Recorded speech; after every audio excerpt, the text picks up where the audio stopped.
Good afternoon, everyone, and welcome to our webinar, Beyond the Alert, Closing the Gap Between Vulnerability Discovery and Remediation. We're so glad that you could join us today. Before we start, I'm going to take a quick minute here to go over what we do at Fierce Software.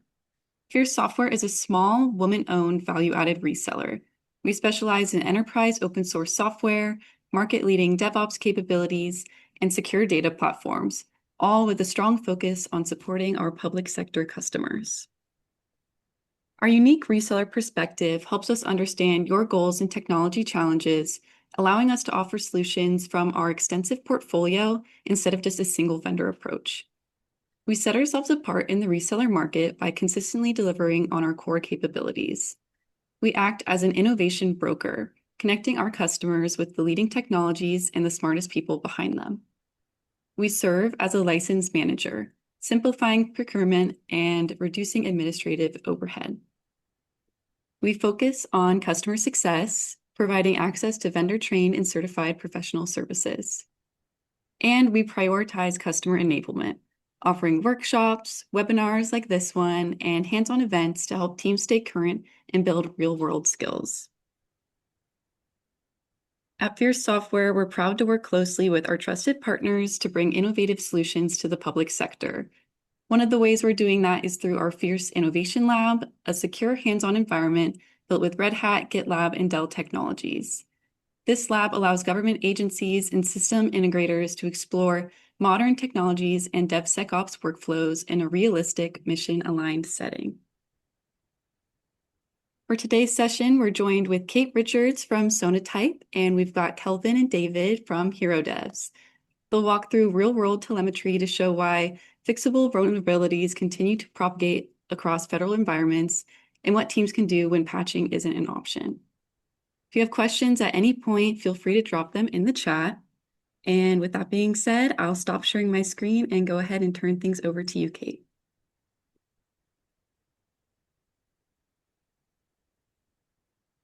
Excellent. I'll watch for the drop. There you go.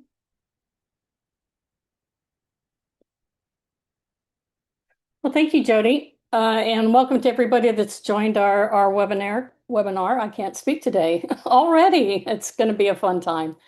So my name is Kate Richards. I'm Director of Federal Programs for Sonatype. And I also am an advisor to NSPE for software modernization. That's National Society of Professional Engineers, where we're working on a certification program for engineers, basically on the topic we're going to be speaking about today, and beyond that to software systems integration.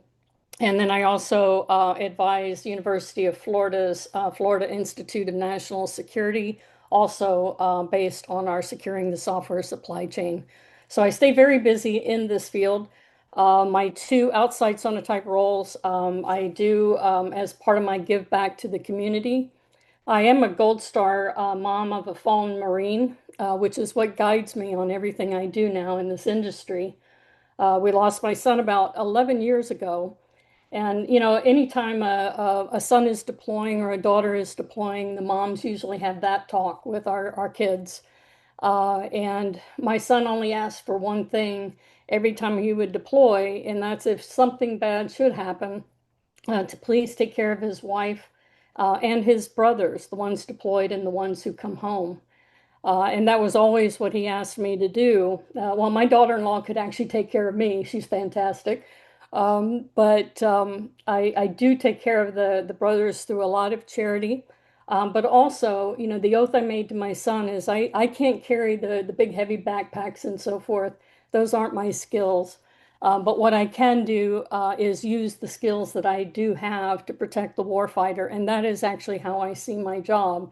And you'll see that anytime I'm speaking about securing the software supply chain. To me, it is the ethical and moral decisions we make to make sure every system that we are supporting in the federal space, and even beyond that into the commercial world, keeps that warfighter or keeps that citizen in mind. You know, what happens when we do something right and get it right, and what happens when we do something wrong or don't pay attention and we leave an attack vector open.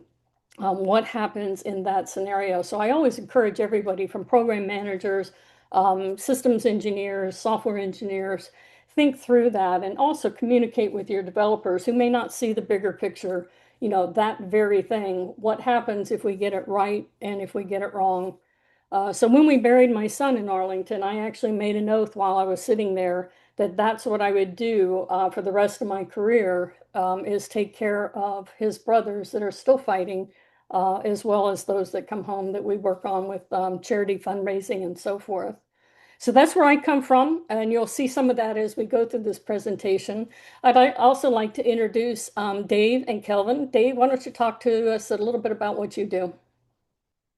Yeah, thank you for that. And I got a chance to speak with Kate this morning a little bit before and hear the story, and just love kind of that background and that story of it, right? I mean, obviously there's a lot of tragedy in there, but your alignment on this issue, I feel very close to. I very much love the arc of that.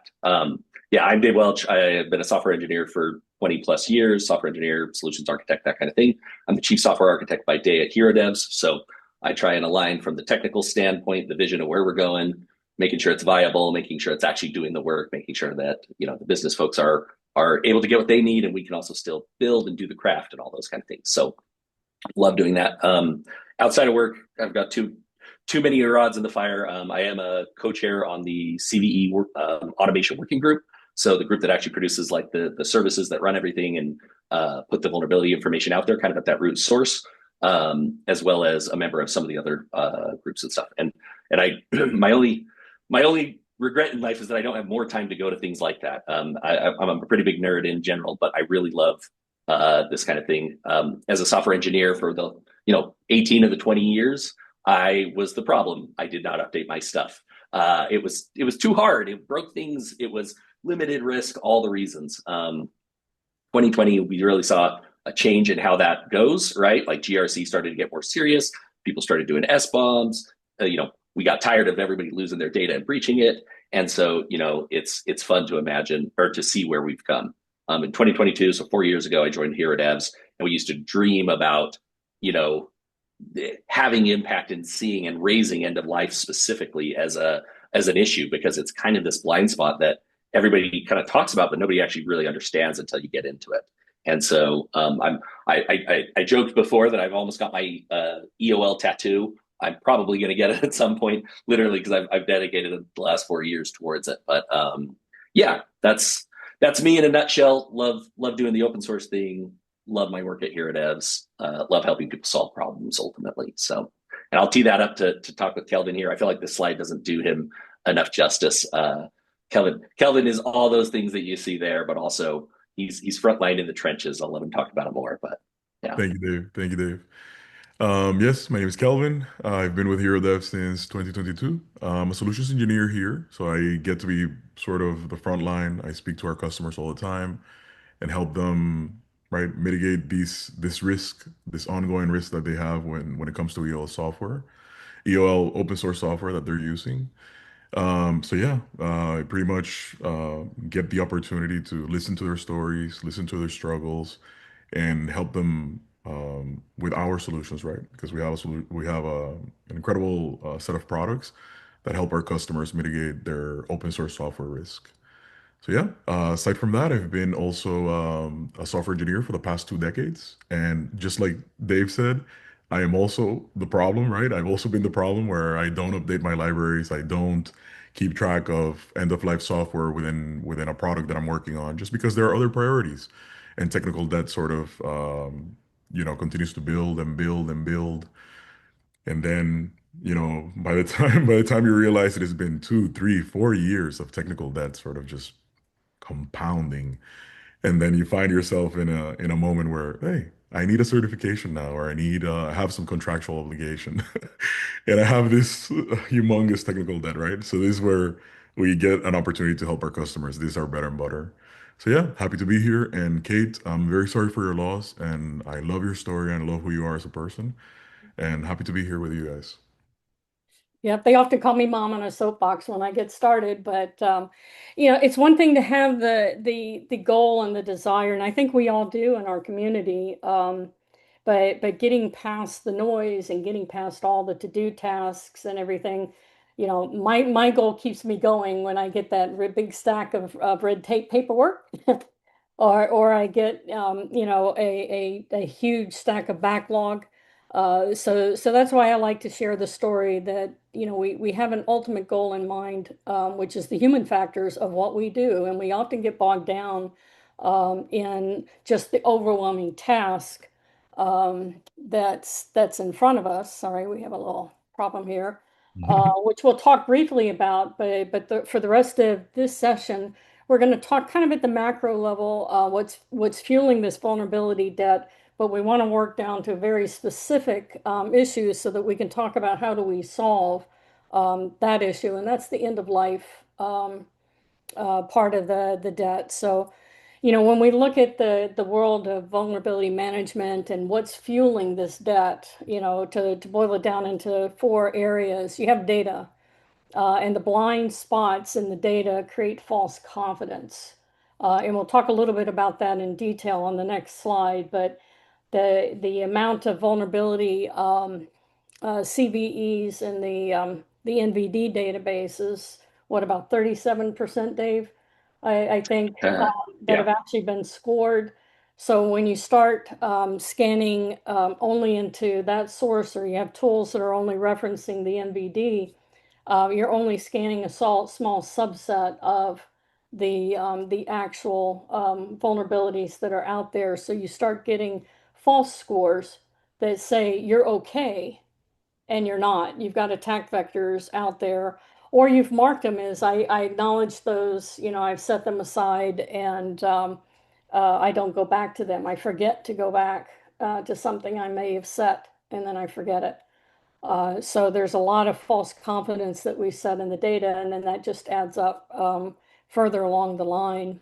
And then consumption, old and unsafe versions just keep flowing into the builds. And you're going to see a slide, I think, that will surprise you on Log4j in just a moment. Oftentimes without anyone noticing. And AI is feeding into a lot more of that as you bring in AI models that are also pulling in additional open source, and you may not even be aware of what's flowing in. And Dave, you were making some very interesting comments on another presentation that I saw you give. If you want to jump in here and talk a little bit about consumption. Yeah, well, and I'll start with this too. Like, I love this slide, right? Like, I've seen a similar one before, and I didn't capture it quite when I first saw it, but it's crystallizing here. Is these layers are good, and they show kind of where they go, and they definitely kind of all interlink and build together. One thing that's not represented here is the fragmentation too. So when we talk about data, everybody, I was so surprised when I joined CVE. Everybody has a bespoke way of doing this, right? Like, there is some general rails in a couple camps that people do, but so much bespoke tooling of how we see the data, how we pick it apart, how we correlate it. There's fragmentation at the vulnerability definition between CVE and all the other things out there. There's also fragmentation on the remediation. And then, yeah, like I said, EOL data didn't even exist a couple of years ago. We're still putting that together. That's part of where this partnership with Sonatype is so interesting. Like, we're probably the two companies that have the most data related to it. Sonatype has a huge wealth. I don't want to stand us up next to them in any way that way, but we are solely focused. We are the Navy SEALs of EOL, in that that's all we do. We live, sleep, and breathe it. So so the comment, about AI and those kind of things too, we're February, in my mind, November, and then really February were the months that, like, the AI capability renaissance really started kicking off. And everybody, now could come towards the end of March, everybody is well aware of it, especially in the open space world. Anybody in the security teams, there is just so much more volume of noise, and that's the bigger challenge, right? Attacking always leads, whether that's attackers like exploiting, or just vulnerability reports, people with automated scanners, or AI slop reports coming in on HackerOne. All that stuff is exploding. Defenders, typically follow on that. One of the problems that you have is separating out that noise of what's actually, what am I actually at risk for? What's actually reachable? What's the priority that I go through it, and how do I take care of it? And where does it fall, like on this chart? Is it, at a consumption level? Is it something that we bring in? Is it something that we build? Is it something that's composed 7 layers deep? Is it something we copy and pasted, and now we don't even have like a provenance chain on it? all those problems are getting both bigger in the modern landscape, but also we're getting more solutions coming along. And so very excited about the next couple slides to talk about that. Absolutely. And with vulnerability debt, at the end of the day, that debt must be paid, whether it's an exposure, an exploit, a breach, at some point in time, that debt has to be addressed. And I think that's where a lot of us in this industry feel we're sitting at right now, is that overwhelming. I've got a whole stack of debt now, and how do I prioritize addressing that debt? How much of it can I automate to address that debt, or simplify? And so this is kind of the world. I don't think I'm saying too much that's new here. I like this very simple slide, other than my personal preference is to change the yellow out to something. I don't know about you guys, but with Yep. my color issues, that one's got to change. But we're having Yeah. some fun here. Um, so in addition to this, based on the volumes and everything Dave was just talking about, the public data is not able to keep up. And I think we've all heard a lot about this in the news lately, with the NVD database, and how much is going unscored, or even if it's not unscored, the delay that it takes in getting new vulnerabilities scored. So you can just think about, how overwhelmed we feel and how overwhelmed that system gets, particularly with some of the budget issues and everything that go back and forth and who's going to manage it.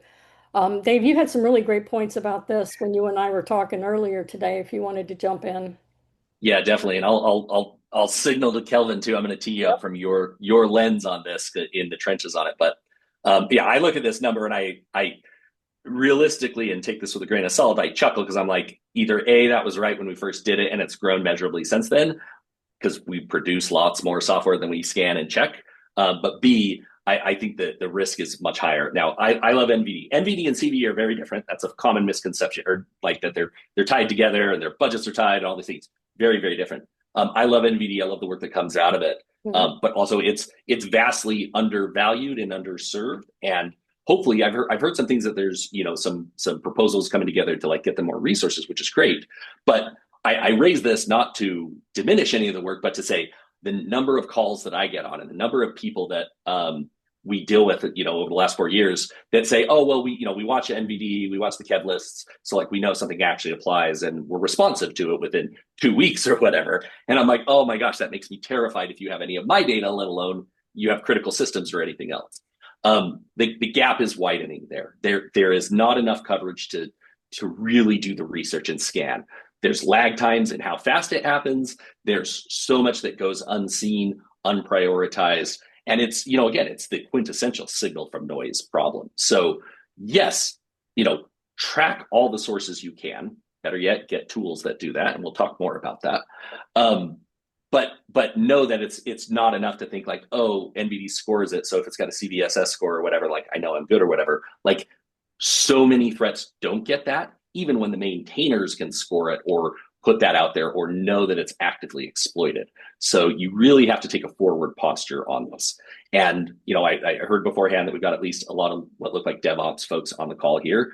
DevOps usually gets the burden of this in most organizations, but they don't have the control to like make the engineering teams do it or make the product do it and those kind of things. Really sensitive to that. Again, automated tools help expose this at scale and correlate it so it's easier to fix. It's also easier to get, go talk to risk, go talk to head of legal and say, hey, how much is a breach of, 10 million people's PII or whatever worth to the company? Maybe we should allocate more to doing this or setting up a practice or a security champions process, right? All those things, there's blueprints for them.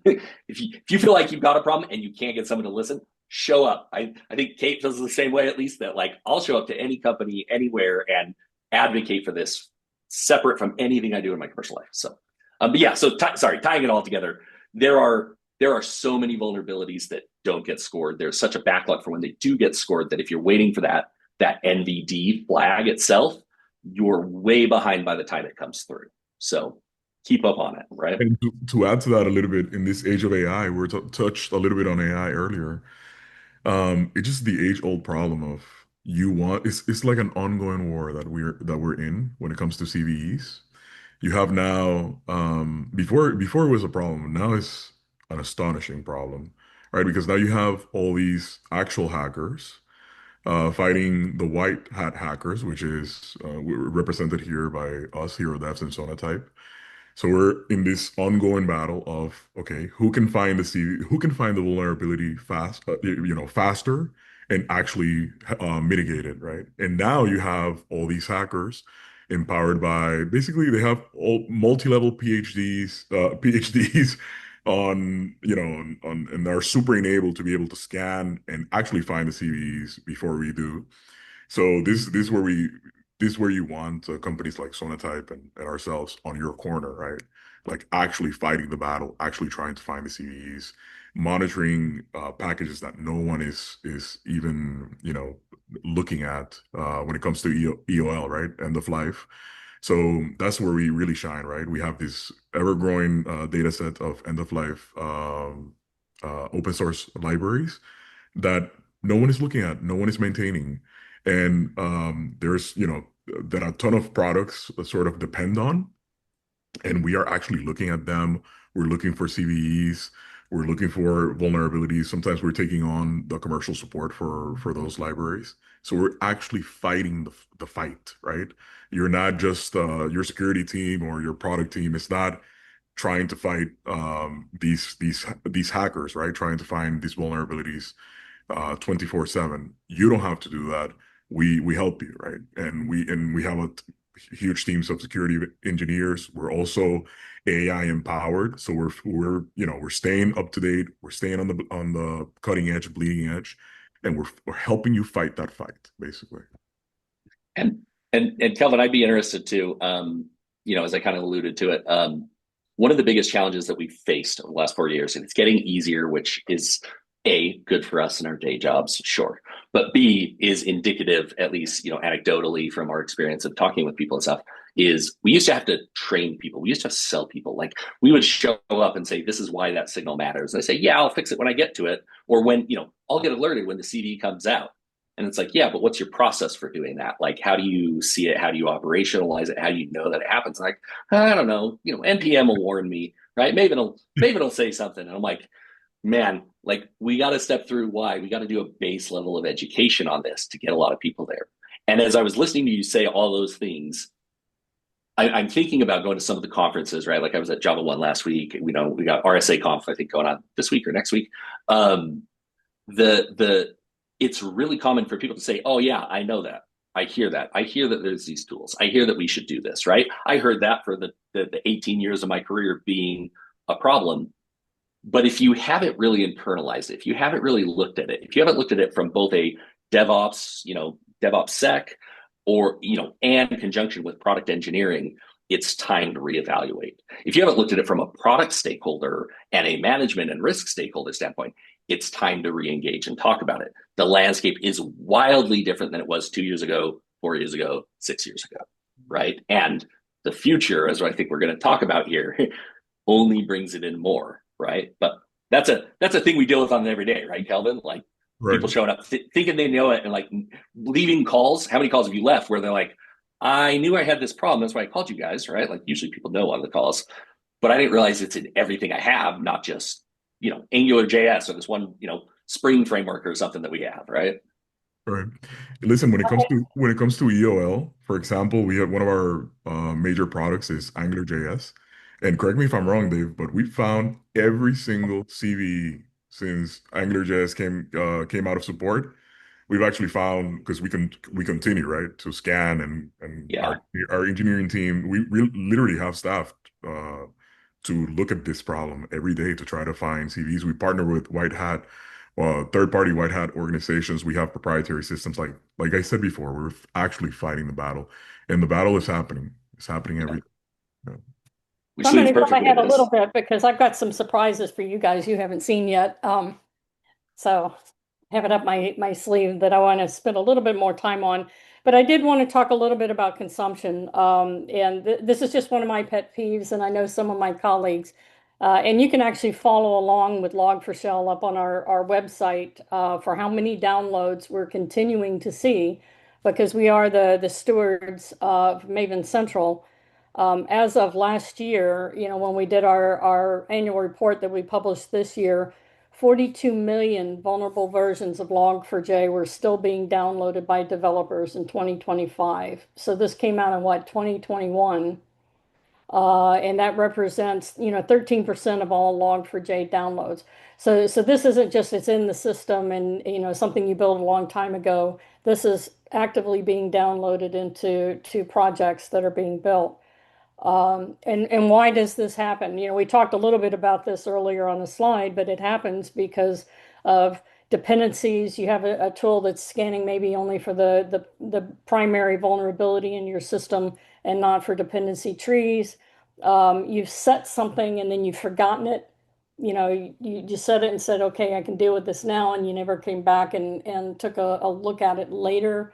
All of the things we discussed earlier in the slides that kind of overwhelm us within the overall demand. But if you go up on the website, we actually have kind of a scoreboard for how many vulnerabilities are still being downloaded. 2 years after Log4j hit, it was around 33%. So we've gotten rid of a little bit, but we're still there. And believe it or not, about 2 years ago, I was talking at a university hosted event, where many developers came in from around that city.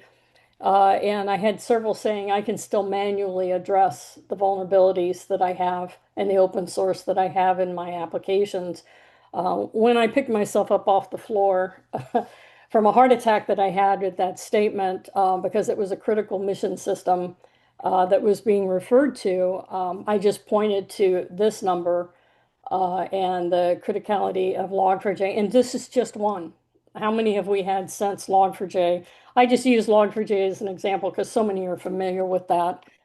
So this is why it becomes important, not just for automated tools. And, the SSDF framework calls for this, to have automated tools and SBOM scanning and all of these things that are becoming requirements, so that we can mitigate and minimize the consumption issues that we see that are still going on. But bookmark this up on the Sonatype site. I think we're doing one other up there as well. It's just kind of a benchmark. It's kind of fun to go back and see every once in a while.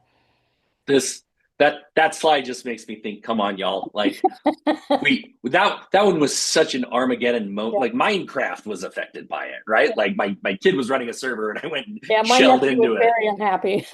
Yeah. So let's yeah. let's get it taken care of.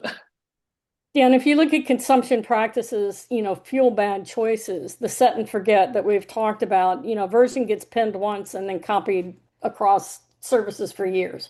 And you just forget about it, and it just, perpetually keeps happening. Transitive dependencies and unclear ownerships. Vulnerabilities arrive via dependency tree, not direct install. So sometimes you're not even aware that something is being pulled forward. And this is an area where, with the AI models, it becomes even more important. In fact, when Sonatype started adding AI capabilities, we actually added it directly into our existing tools rather than creating an entirely separate suite, because to us, the AI models are a different form of open source. And often it's pulling open source components in with them.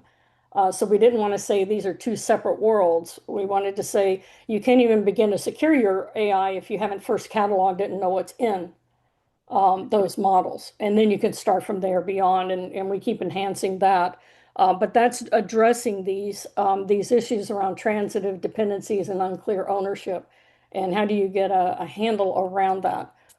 Well, And Kate, I would love to jump in here on the Yeah, transitive sure, dependencies because absolutely. this is like a common, very, very common problem that we see. It's a common pain point that we see with our customers, which is, okay, they come to us because they want support for a particular library, a particular dependency.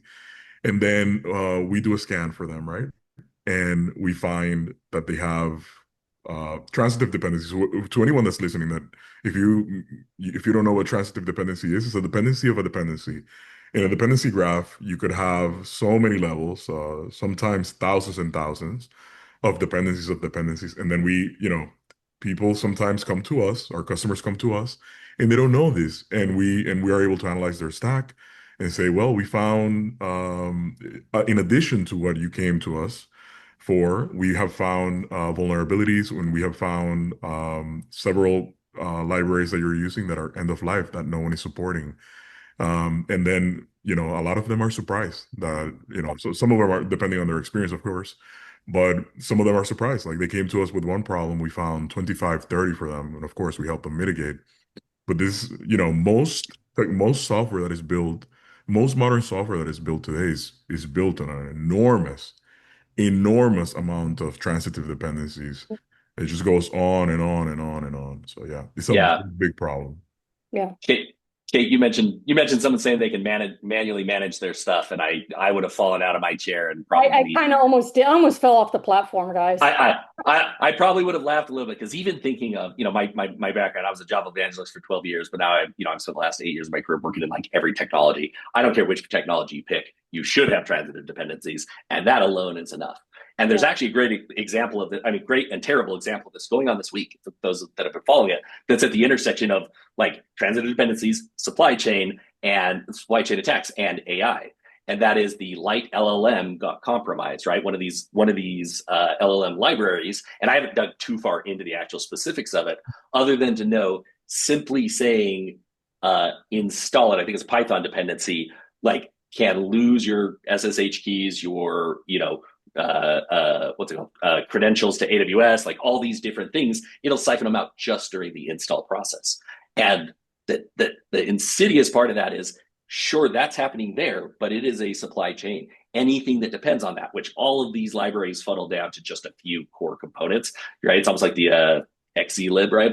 Where other security scanners had issues where they were being run in a GitHub runtime or some CI/CD pipeline, and those credentials were getting siphoned out. So now you have kind of root access to hopefully a repository, and not the whole org, but maybe the whole org, in this broad attack. So everybody should go rotate their credentials. I don't care who you are and where you are. It's a painful process sometimes, but go do it. And B, it exists everywhere. AI doesn't save us from it. Tools don't necessarily protect you from it happening, but they let you find it, they let you remediate it, and they let you limit the impact, and they let you go actionable. And one quick thing on what Kelvin said too: don't be scared. Sometimes people show up and they're like, we didn't want to come talk to you. Yeah, we don't want to come talk to you because we know we're going to scan this and find there's a million other things that we don't have. That's true. That sometimes happens, but at least you'll know, and you can handle it based on your risk tolerance. There's also tons of tools that help you rewrite, migrate, scan, prioritize, all these different things. So, security through obscurity or sticking your head in the sand, that's how you end up on, a Senate subcommittee panel, right? Explaining your actions. So the thing I always think of, don't do that. Yep. Take care of it and at least know. And how do we do that though? Yep. How can we possibly stay up? Yep. And just to give a couple examples here, just in 4 vulnerable downloads of just 4 Java components in 2025, 1.8 billion avoidable vulnerable downloads were in just those 4 components, which means, even when a fix exists, vulnerable downloads are still being made. So just think about those areas that we didn't need to have a vulnerability in the system. It's just for lack of the process and application of appropriate tools or procedures that kept those vulnerable issues coming in. And then incentives often favor features over hygiene. Maintenance work is deferred often out unless there's a fire drill. So when we get a 0-day, everybody jumps. And the analogy I like to use, and actually my CTO uses a very similar one. I'm one of those that used to watch Martha Stewart way back when she was giving tips on how to manage the house and make sure everything stays current. So I actually have a building inspector, one of the top in my area, come to my house every other year. And I say, tear it apart in your inspection as if I were buying the house, and create me a punch list of everything going wrong today. Because if I fix it today, I'm not going to have as expensive a fix if and when I sell this house, which Anybody that knows me knows I'm a military brat, Air Force wife, Marine mom. We moved just to clean our closets. That's how we clean our closets out, is to move. So we sell a lot of our houses. The last one I had to sell, I only had a $2,000 fix that the new buyers wanted me to make, and they just wanted some additional plugs put into some places with GFI plugs, and I was fine with that. They had some small kids. I had no other maintenance issues that their inspector could find. So it mitigated some very expensive problems here in Florida that we often have, water damage and all these things, because of that maintenance work that I didn't defer down, the 10 years that I was living there. I got them done today. And if we take that kind of approach, then we often can mitigate some very expensive changes that are going to get made or in the news, or, an attack vector creates a system to get hacked into that can be, end of life in another way, which we never want to see. So just some tips there. And so now what we want to do is really focus in on end of life and get more prescriptive in how do we address this. End of life is not edge case. There's 81,000 plus package versions with known CVEs in both end of life and unpatchable. And I'm going to turn this over to Dave and Kelvin to talk about, because this is where their expertise shines. Dave, I'll turn it to you, and Kelvin jump in. But I get to turn the next slide because you haven't seen this one, and I want to surprise you guys. So don't take too long on this one. All right, I hear whispers, and it is more exciting. Yeah, I mean, I'll say this: these numbers, again, like, this is anecdotally. I don't work with our data teams directly on this stuff, so I'm shooting from the hip on this. But these numbers, they pale in comparison to what I think is actually out there. This is just what we can gather. This is what we know. These are hard numbers that are verifiable, right? The truth is, it's everywhere. The danger is everywhere. The spotlight to find them, whether black hat or white hat, is, just got a whole lot bigger in the last 6 months. And we should all be afraid. We should all be afraid in the sense that all of our data is out there. We're in a very, info-based civilization that is interconnected on all fronts. We need to start managing these things. We need to do a better job of finding these things. And we have the tools, we have the ability to do it. We just have to shift our focus a little bit and open the door to it. So every registry has its own quirks. Every ecosystem has its own quirks of how we get things there. But I promise you, I usually, when we go to conferences and we have a booth, I'll set up a sign. I just write in a little marker. I should have brought the picture of it. I'm like, I'll bet you $20 you have more EOL than you expect. And have somebody run a scan or look through one of these tools to see. I have yet to ever pay out on it. So somebody come, if you see me, come poke me on it. Make sure we know. So yeah, it's not an edge case. EOL is a natural part of the ecosystem, right? I guess I'll tie it off this. There's no way that teams can open source stuff and keep every version up to date. That's why we came up with the idea of, like, hey, after this point, we don't look at it, whatever. We've long ignored or accepted the fact that it goes EOL, but people don't move. They're YOLOing it. Maybe they're going to say they're going to patch it themselves, which auditors don't accept anymore, by the way. It's not your business. You shouldn't be doing that. Now we have ways to solve that. A, you can find the problems. B, you can find vendors. If you got an EOL package out there that's open source and forkable, we want to talk to you. That's what we do. That's all we do. And it's so critical because we give you back your roadmap, right? Now, when something goes EOL and you weren't expecting it, you have an option to migrate on your time rather than, oh, I can't ship my next version because it runs on-prem in someone else's ecosystem, right? So, and then there's, just also remediation, knowing about it, making sure it's managed, all those kind of things. Well, one of the first use cases we had from a US government customer, right, this was a department that had a non-critical system, but something that they built that's been running and they don't want to touch it. And, they had a AngularJS dependency in it. And I'm like maybe month 2 on the job when they show up, they say, we'll buy it from you, but only if you promise to sell it through 2030. Up to this point, we've said we'll do 5 years, I think. Like, it was crazy to me to think that anybody plans to run their software. But that was an epiphany moment of, yeah, if it isn't broke, don't fix it. Like, you've got to have ways to manage these risks. And the only way you know about these risks is if you scan and find them. So, sorry, a lot of content in there. Really passionate about it. Again, I'll buy you a beer if you ever want to hear about it directly. So Sonatype has thought about end of life as being such a critical thing to make sure we're not unfocused on it. that we have actually added into our existing lifecycle tool. In fact, for those on this call that are Sonatype customers with lifecycle, if you've upgraded to the latest version, you will now see an end-of-life components dashboard with HeroDevs that actually looks at the end-of-life components and calls them out, and you have this report available so that it doesn't fall through the cracks. And if you need help, then we can connect you with HeroDevs to do what they do best. And David and Kelvin haven't seen this slide because we just created it late last night. This is brand new to our lifecycle customers that are on the call. If the CSEs haven't reached out to you, they will, to make sure you know it's in your latest version.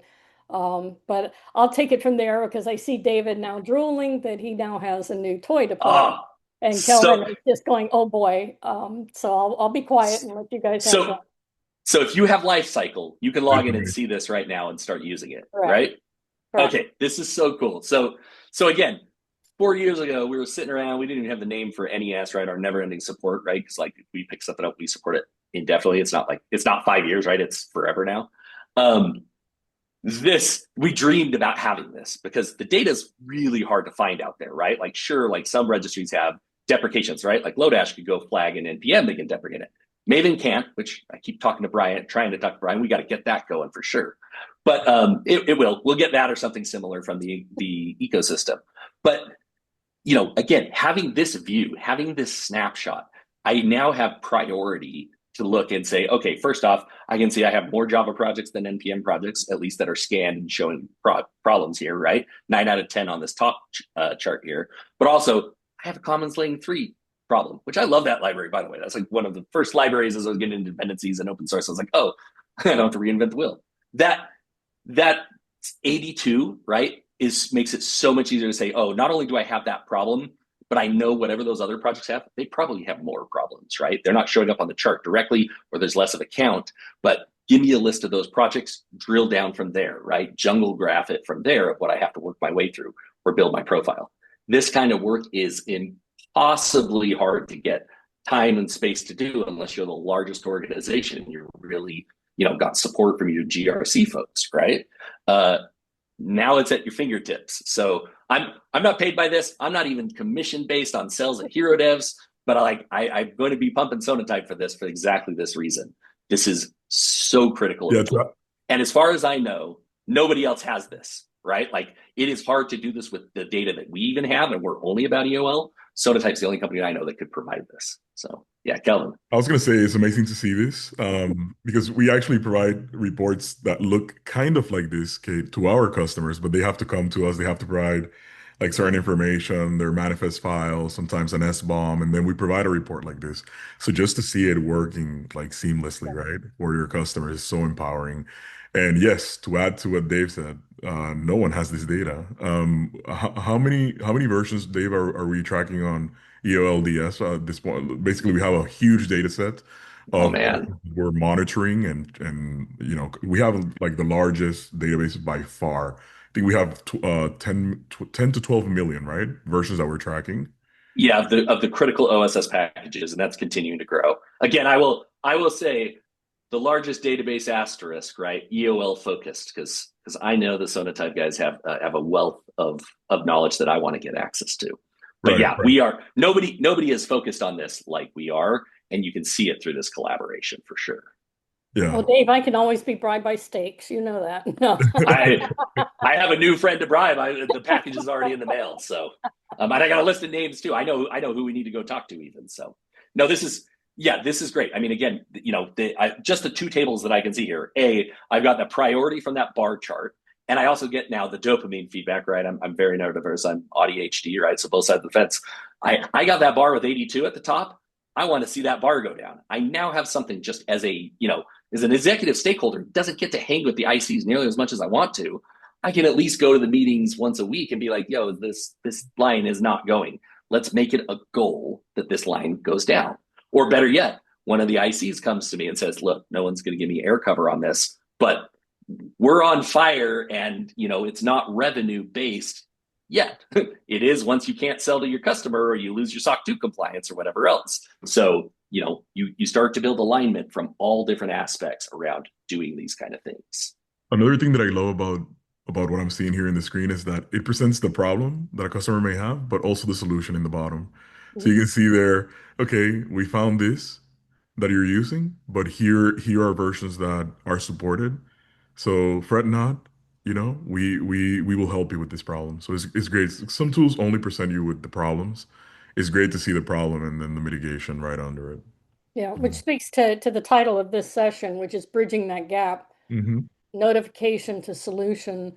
So guys, tell me this: if I'm using Lifecycle, I'm a Sonatype customer, and I pull my report, and I see whether it's Commons Lang 3 or Lodash or whatever, and I see that I have this issue, and I pick up the phone and I call you guys. What's happening? Walk me through kind of the day in the life of you trying to solve one of our customers' issues on an end of life. What are you doing for them? Yeah, Kelvin, why don't you take it from the customer call? Just give us a high level on that, and then I'll give a little more wood behind the arrow on, behind the scenes and like what it really entails and why you want an end of life partner and a tooling solution to solve some of this. Yeah. So usually we get a customer that books a call with us. They have been a vulnerability has been flagged or some sort of library has been flagged within their tech stack, either internally or maybe they have some contractual obligation. Maybe they're trying to go through some sort of certification, and they have a set of libraries that have been flagged. So they come to us. And then usually the way that it goes is like a doctor, right? We ask a lot of questions. What are you using? Sometimes the customer provides us, like I said earlier, a manifest file or sometimes some customers provide us with SBOMs, or sometimes just a list of the actual libraries that were flagged. And from there, we sort of take that, we do an analysis, which is called a dependency analysis, very much like what you're seeing here on screen. And then, like I said, it's awesome to see, okay, here's your problem, here's the solution as well. So then we take this and we try to see what we can do for the customer. We have an ever-growing, some of the ones that you can see here at the bottom, components with HeroDev support, have an ever-growing offering of packages that we support. And even if we don't support a particular library that a customer has brought to us, then we have this entire like very mature pipeline where we get to analyze what we call new products, new libraries that we're considering for support. So we can help with what we support out of the box and also custom endeavors. So yeah, this something that happens is a huge problem. We talk to hundreds of customers, sometimes even thousands on a weekly basis, right? And it's a very common problem. A lot of it stems from yeah, no one really monitoring the stack, right? And Yeah. whenever the problem arises, is a big problem. So that's pretty much where it comes to. We sort of, as a doctor would, we analyze the problem, we ask questions, we get whatever information is whatever evidence from their stack that we need, and then we provide them with solutions. And yeah, to sharpen the pencil on that, right? You show up, you share with us what's going on at whatever level. Again, my way of doing this is always fun. But I'm like, you've got your SBOMs, right? And if they slow blink it down, like, okay, we got to talk about hygiene. We'll help you out. Like, this is some of the stuff that you can do and should do. Next step, as of today, right? It's going to be, well, what is your HeroDevs EOL components that you get for free as part of, Sonatype lifecycle? And everyone should slow blink that or be the people on this webinar. And they're like, oh yeah, I've got this. I've got, what am I looking at down here? 50 plus, 80 plus, this right supported components by format. I can resolve 80 things immediately. That is insane. It ties in, actually, I saw the FAQ. I didn't know it was there. So sorry, I'm just catching up on it. I saw the FAQ from Thomas. We're on this one. Yeah, saying, yeah, I'm winging it. Sorry, I'm a bad presenter this way. Talking about two different things. One is like, how do you determine if you got a component that's end of life?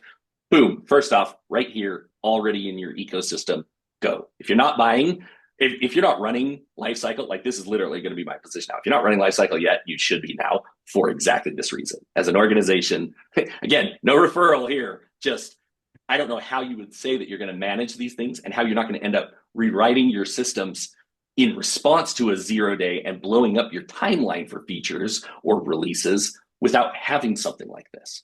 So A, this is how you can see those things. B, this is how you can tie them to action to immediately buy your way out of a problem. You know that if you call us, we will have it or we'll be close enough to do it. B, there are things. We've got our own end of life kind of data set initiative going, free tools around that to like find some of this stuff. And again, though, it's free tools. We're not a scanner company. We are not commercially tied to the results of that like someone like Sonatype is. So you want a commercial product for it, even at a small scale organization. But it comes down to identifying it. It comes down to keeping up on it. And it comes down to prioritization of how you action it. This right here gives you immediate ways to see where the problem is and plug the holes. Also, having a budget now assigned to buying your way out of the problem also helps create alignment across the organization to say, hey, this is all the projects now that we use to plug the hole, and it costs us this much a year in hardcasts that aren't engineering.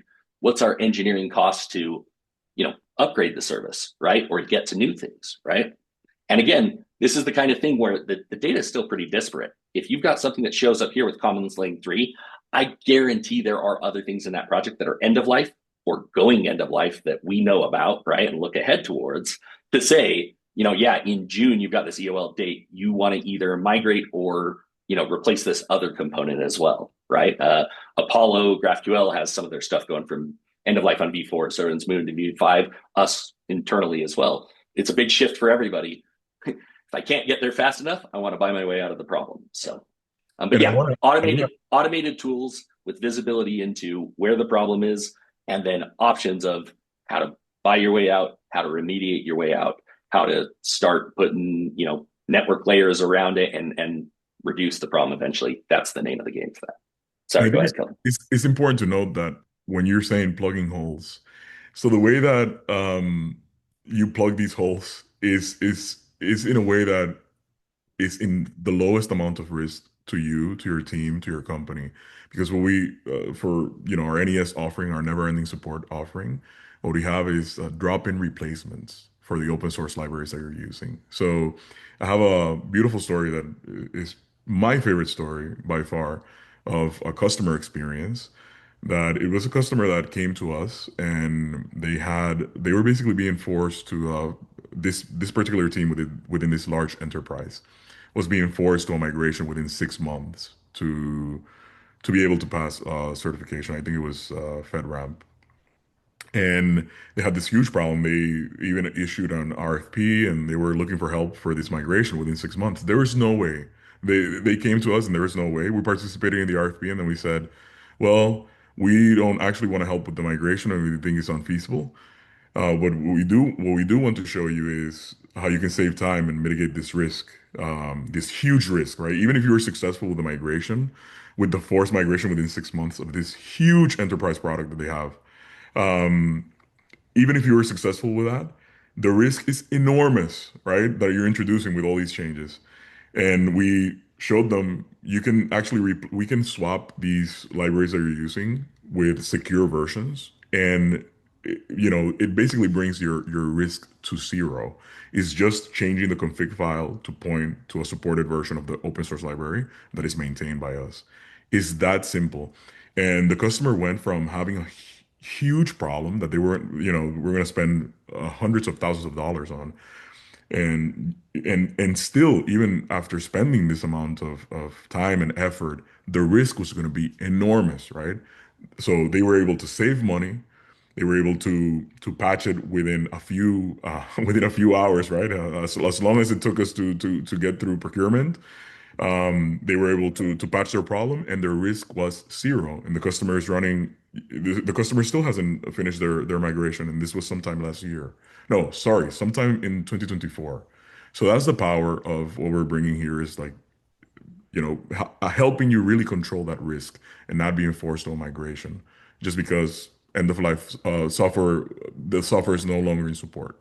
So it's very important to keep that in mind. Jody, real quick, I know we're almost at the top of the hour. Are there any questions or anything? I saw the chat popping up a couple times.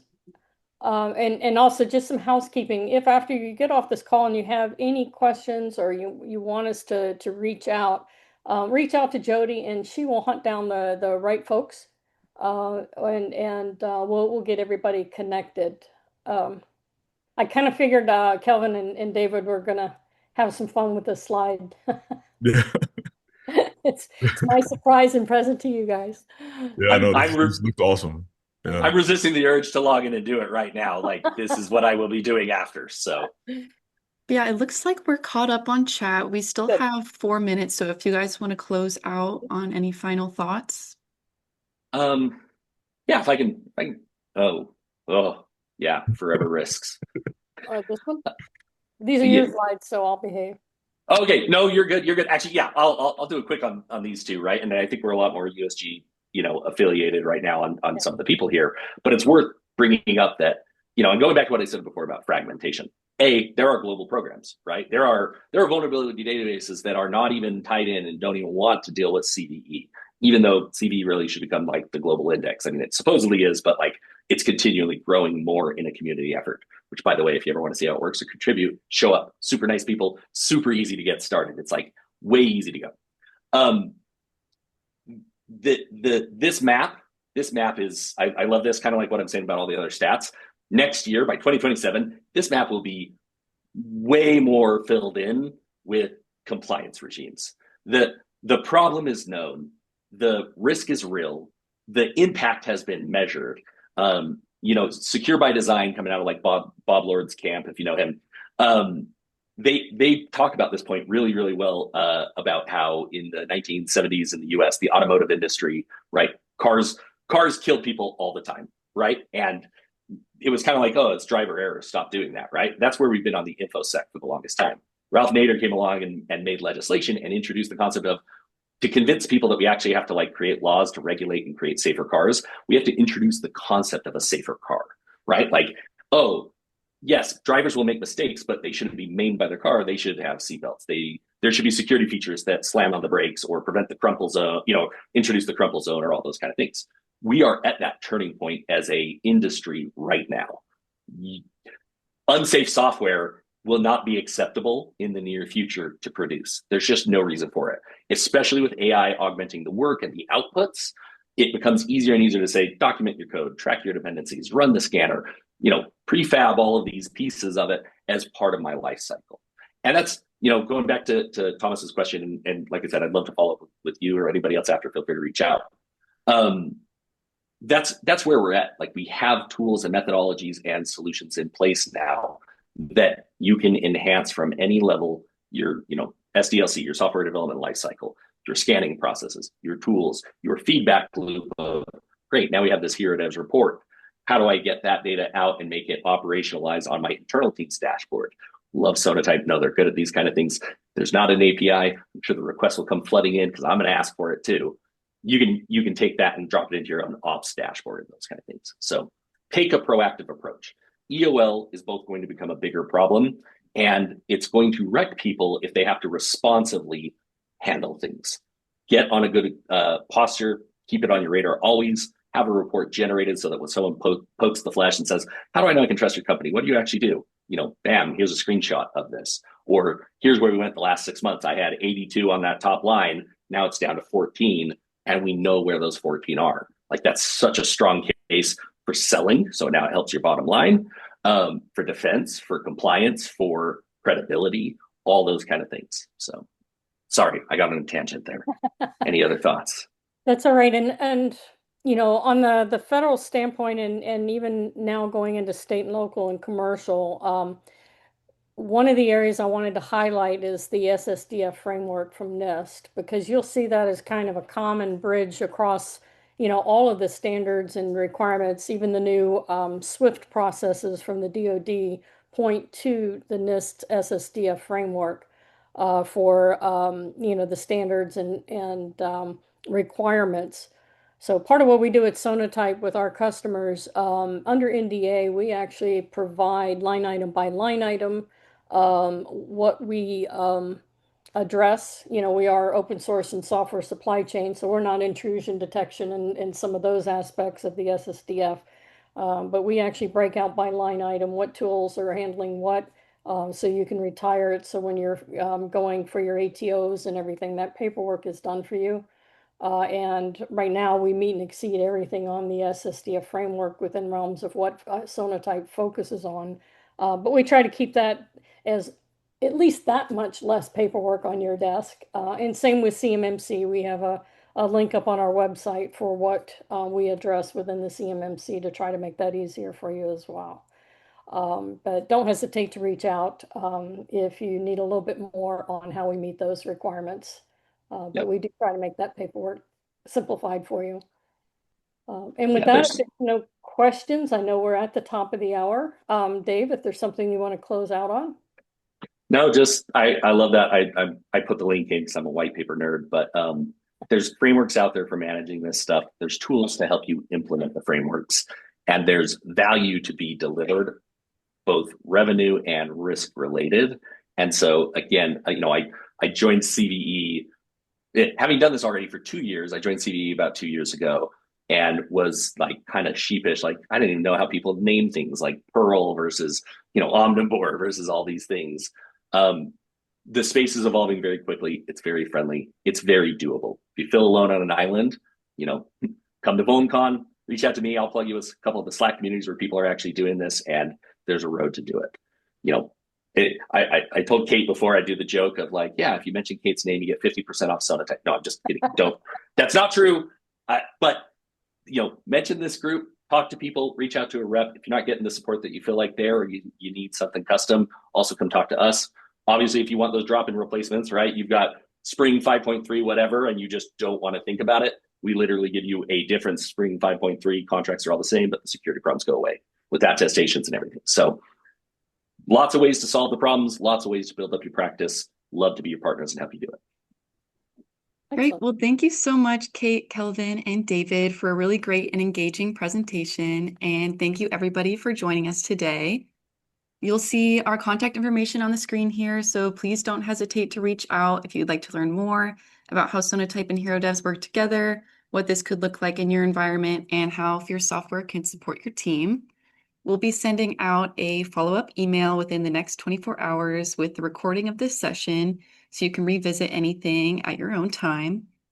And since there's no additional questions in the chat, we can go ahead and wrap things up here. Thank you again, everyone, for your time. We really appreciate you being here and hope to see you at future webinars. Have a great day, everyone. Great day, guys. Thanks, everyone. Take care. Bye-bye.